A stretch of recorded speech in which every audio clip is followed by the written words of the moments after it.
Hello duelists, Russ Merrill here, and today we're going to be opening a box of Power of the Elements. As usual, we'll leave our +1 bonus pack to the end. Now let's get into our very first pack. I think this is a set that quite a lot of people have been looking forward to. After all, heroes have always been a very popular archetype, and for me it's been consistently one of the archetypes that I've always used throughout my Yu-Gi-Oh career. First up, we have Tearalaments Meru, a member of the new Tearalaments archetype. To put it simply, they're a fusion archetype that is a bit similar to Lightsworn in the sense that they like to mill their own deck, and they have many cards with effects that trigger when they are sent to the graveyard. For example, Meru over here allows you to mill the top 3 cards of your deck when summoned, and when she is sent to the grave by an effect, you can perform a fusion summon using materials from your hand, field, or grave. Now what is especially interesting about the Tearalaments is that they seem to be a continuation of the story that began last booster with the Scarecrow archetype. So it seems you're coming to the end of the Drachma or Dogmatica storyline, while a brand new story is now beginning with the Scarecrows. Okay. Let's see, here we have another new archetype, the Vernacular Fairies, I believe. Sorry, I mean Vernalizer Fairies, but essentially they are spirits that are the embodiments of spring. They have a strategy that basically revolves around supporting earth monsters and other Vernalizer Fairy monsters. For example, Mountains and Melting Snow over here can be discarded from the hand together with a monster or a Vernalizer Fairy card in order to get 1 draw and special summon any earth monster from the grave. Also, with its second effect, while he's on the field, you can target one of your Vernalizer Fairy monsters, and during that turn, it can attack twice during each battle phase. All the monsters in the deck have effects like this that can give benefits to your Vernalizer Fairy monsters, which goes very well with their signature continuous spell, which turns all of your earth monsters into Vernalizer Fairies. So it is a very cool archetype designed to be constructed with other earth monsters outside of the archetype. This one is not a Vernalizer Fairy, but in our very first pack, we are starting off with a first card, a first foil in super rare. This is EN Engaged Neo Space. Alright, this has got to be one of the new support cards for Neos and Heroes, and our first rare is a new Melfi Synchro. So this is a pretty good setup card. By sending 1 Neo-Spacian and 1 Elemental Hero monster to the grave, 1 from your deck and 1 from your hand, you can basically special summon a Neo-Spacian or level 5 or higher Elemental Hero from your deck, and also recycle or search for polymerization from your grave or deck. Here we have a new Therions, looking very cool as always. Therion's Empress Alasia, a reptile type. The new Therions look kind of menacing though, so I wonder if the Despia have actually gotten to them and kind of corrupted them evil as well. Here we have the new Melfi Lashi, the tuner, to add to the family. And here we have Crawler Soma, a new addition to the Crawler family after so long. I think this is what happens to that Crawler that is rescued and then kind of like uncorrupted by the Palladian, right? I remember there's one spell card like that. But as always, the design is great. If I remember correctly, the Crawlers were the first game-exclusive Link archetype that I really fell in love with. And it looks like we have been blessed by the spirits of the heroes. Okay, we'll put this generic card aside for now. And we have just pulled in super rare Elemental Hero Spirit of Neos. There's just something about this that gives me like Blaster Blade and Blaster Dark Spirit vibes, man. So this guy over here is really good support for Elemental Heroes. When your opponent attacks, you can special summon him from the hand, and then he won't be able to be destroyed by battle. Truly a real hero. And when his summon is successful, you can also search your deck for a spell trap related to Elemental Heroes or Fusion to move into your next big play. And finally, from the field, he can fly back into your deck so you can bring out an Elemental Hero normal monster, the true original Neos himself. Because after all, this guy is not treated as being Elemental Hero Neo specifically. Next here we have Splight Pixies, a new member of the new Splight archetype. So I could be wrong, but I believe this new archetype has some kind of connection to the Therion, so they are a continuation of the Drachma or Dogmatica storyline. Although I'm not too sure what the link is particularly, their playstyle revolves around basically level 2 Thunder type plays, and they support making rank 2 Xyz as well as link 2 monsters and supporting those kinds of monsters. Here we go, Scar Vendret. So after so long, it seems like the story of the Vendret is continuing, the sequel to the movie, and this is probably the new villain, and he has a evolved ritual form as well. Seems to be a generic card, and a new amusement attraction. What archetype is it supposed to represent though? Can't really tell. And here we have Grand Tusk Dragon. Okay, just a rare. Let's move on to the next pack. But we are starting off really well already with 2 Elemental Hero related super rares. Here's hoping we really pull that Shining Neos Wingman on the cup. Wait, I know this guy. Crosskeeper. Didn't there used to be a hero support card like this? I guess he just got a retrain. a new Melfi Rabbit, Hidelander Orbits. I believe this is not really an archetype, but there was another monster that kind of looks like this as well, kind of like a satellite animal. And a new Zanki or Mathmax Circular. Very cool. Next pack.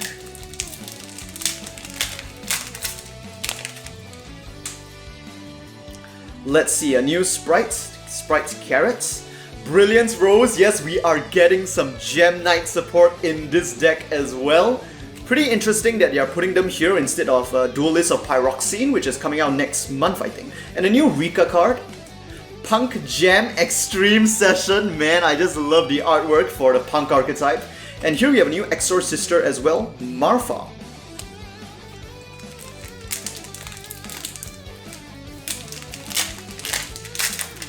I believe we're getting some new Ice Jade cards in this set as well. I would definitely love to pull them. Sprite Red. So you can see they're all kind of like, well, not very similar to the sprites we think of when we think of typical European mythology, I guess. But more like elemental, like beings made of energy.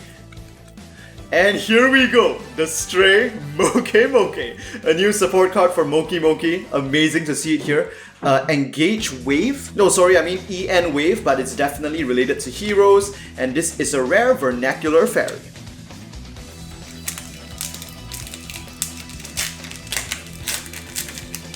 Yeah, I just realized I forgot to split the cards into the archetypes they belong to. It's a bit late for that, so we'll just proceed on. Okay, we're just seeing... Oh wait, no, this is not a foil. Fusion Over. Well, it seems to be a new quick play spell to support performing fusions in an elemental hero deck, especially with Neos. And here we have a rare Tearalaments Reno Heart. Wait a minute. Isn't that very similar to the name of the main character of Scareclaw's Raihi Heart? So I guess this means that the interdimensional traveler of this new storyline is basically going to different dimensions, each with their own like kind of protagonist with heart in their name, and he's kind of like collecting them for some purpose. Because in this set, he actually shows that he's left the Scarecrow dimension, but he's brought along Raihi Heart in kind of like a spiritual, chibi, deformed form. So I'm really wondering what's going on with that. Here we go, the Ice Jade ship, Agi Rokashis. So at first glance, this card kind of has a bit of a menacing evil vibe, but I don't think that they've been corrupted, because this kind of like a red tinged ice is what we saw on Mirror Jade, the new Elba Dragon as well from the structure deck, so kind of makes sense that their main ship looks like this. Sprite Gamma Burst, and we're ending off with Sprite Jet. Pretty cool. Alright. Oh right, there is supposed to be new Suship monsters in this set as well. I'm not sure if it's only one, but I definitely need to pull it. Dude, the past few facts have been really quiet. Tearalaments, Happiness. There we go! Red Rise Gunkan, and I don't care if this is just a common, I am giving him a slot on the table. Ah, see, there we go. This is the Tearalaments Meta Noise, a Tearalaments trap card, and we can see the interdimensional traveler here. He's carrying Raihi Heart along with him, and I guess now he's communicating together with the Tearalaments in search for, what was his name again? Reno Heart, but yeah, the guy we saw earlier as a rare. And it seems that these different dimensions are all connected, stacked together as a world, because the characters here, right, kind of suggest that the Tearalaments world is world number 1. So each one kind of has a number in the hierarchy, but what is... Oh, this is our first ultra rare, Dragon King's Aura, a counter trap, and although it features the future number 0 Dragon King Hope, it seems to be a generic card that kind of simulates its effect. When your opponent activates a monster effect on the field, negate the activation, and if you do, destroy that monster, then you can banish one monster from your hand, and if you do, special summon the monster destroyed by this effect and send to the graveyard to your field, but its effects are negated. You can only activate one Dragon King's Aura per turn, so that is very interesting. They basically took a future number effect and turned it into a trap so that every deck can use it. Okay, next pack. Brilliant Rose again. I wouldn't mind pulling the new Gem Knights because I love... Here we go. Our secret rare has just appeared and it's just going to be another version of EN Engaged Neo Space. So I guess we can just put him together like that. And as you guys will know, I am not very happy with pulling secrets and ultimates that I already pulled in Super. But it's fine, I guess. It is still here. Okay, I feel a big bend in this card that have just come out in the back of this pack. So I'm expecting something big here. Gem Knight Quartz, I love the Gem Knights archetype, man. Any new support, I am super open into him any day, anytime. Okay, and our super rare is going to be Splight Blue, which means the card at the back was actually not a foil at all. I wonder why it's so bent then. Okay, last 3 packs in this final stack. Let's see what we get. We still have space to get a lot of cool things. I'm putting you down here. Let's see how many sushi. Oh, and there we go. The new Albus in super rare. And our trap card is going to be Favorite Contact. I think this has got to be. Based on artwork alone, this is probably my favorite card in this set. I mean, just with Neos and Shining Flare Wingman in those poses, reaching out from the middle of the artwork, that is just irresistible. I cannot. I love this too much, it's getting a spot on the table. And here we have the new Albus. While on the field and in the grave, it is treated as Fallen of Albus, so it now basically is an additional fusion material you can use for the Albus dragons. Not only that, while you have a level 8 fusion monster in your graveyard, basically an Albus dragon, this monster gains 200 attack for every monster in your grave, and your opponent is forced to target it with card effects, so it can act as a defensive protector. And while it is in your grave, together with a fusion monster, it can keep being special summoned back when your monster leaves the field by an opponent's effect. So definitely a very powerful and useful card for Albus dragon users. And here we go, our next ultra rare is a new form of Earth. The Earth Charmer. Although in English, I think you guys have her name translated as Ausa. Well, this is her channeler form. I don't think I need to go into the effects because it's basically the same as the other Charmers in their channeler forms, but for the Earth attributes. Okay, and we have finally come to the end of the first stack over here. Let's see what are the final cards we will pull. Okay, looks like that's it. And now we can move into the second stack and maybe fast forward the things along the way since we've already seen most of the cards. More ice, gotta put it down. And this is the Interdimensional Traveler basically making his way to the Tearalaments world.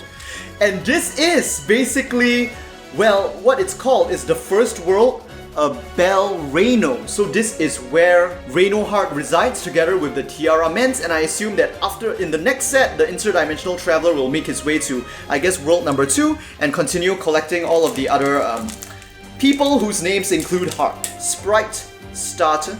Yes! Instant Contact. I mean, this scene is from one of the GX endings, right? I swear I've seen it somewhere before, and it is just so awesome to see it being made to a card. This is just perfect. Here we go, Scareclaw, Right Heart. So this is like the chibi spirit form of Raihi Heart, which is now following the Interdimensional Traveler. I just realized his name changes to Right.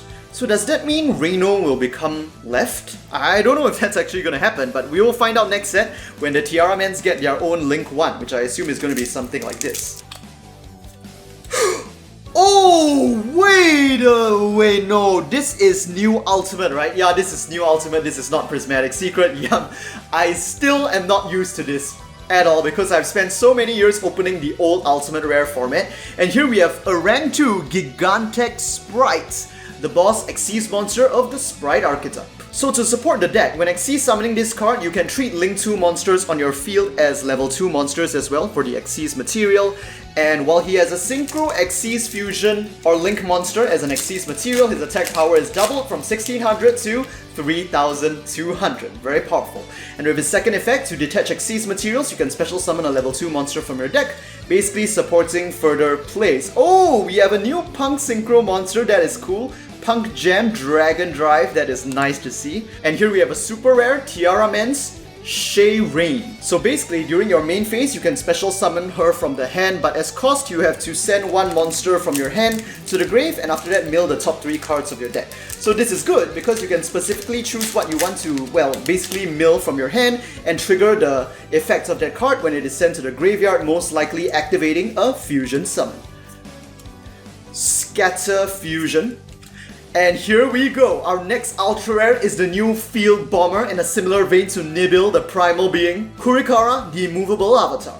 So as mainly an archetype collector, this kind of pull is not super hype for me, but I'm pretty sure this is one of the key chase cards of the set, so definitely an awesome pull. She cannot be normal summoned or set and must be special summoned from your hand by tributing all face-up monsters on the field that activated an effect in your opponent's monster zone this turn. She gains 1500 attack for each monster tributed for her special summon. And during your end phase, you can target one monster in your opponent's graveyard, special summon it to your field, but you can only use this effect of Kurikara once per turn, so definitely a threat to watch out for in the upcoming metagame. Rice? And it's a super rare vernacular Vernalizer Fairy, and another copy of the rare Reino Heart. So this Vernalizer Fairy is Hills and Blooms. Her discard effect allows you to search your deck for a Vernalizer Fairy card, and while on the field, your Vernalizer Fairy monsters cannot be destroyed by card effects. Now here we go, our final pack of Power of the Elements. Let's see what we get. Scarven Dread, Branded Spell, and a random rank 3 Xyz. But I'm not going to give up just yet. After all, I still have this +1 bonus pack. Here we go. Please give me Shining Neos Wingman! Oh!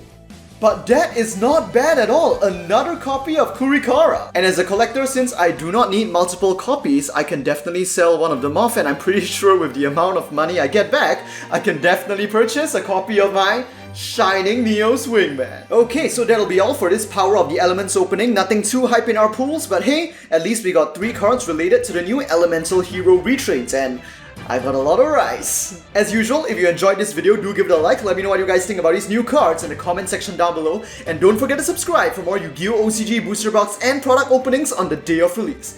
With that, I'll see you guys in the next Yu-Gi-Oh! Video.